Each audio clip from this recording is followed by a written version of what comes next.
సేద్యమంటే భూమి లేదు, చదివిన నౌకరి లేదు, లక్షల మంది యువత రోడ్ల పొంటి తిరుగుతుండ్రు, నిరాశ నిస్పృహలతోని బతుకుతుండ్రు యువతంతా. వారి కోసమే నేను నడుస్తాను ఎర్రబాట. తుపాకీ ఎక్కుబెట్టి అమ్మా, నేను తుపాకీ ఎక్కుబెట్టి అమ్మా, ఈ దోపిడిపై పేలుస్తనే అమ్మా.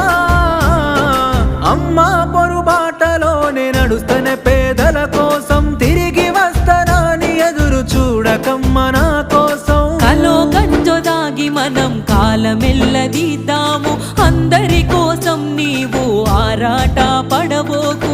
ఇంతకు ముందొక్కసారి పోలీసులు గాల్చినారు, నీకు ఆయుష్ పోసి కాపాడిరి ప్రజలు నిన్ను. ఎంత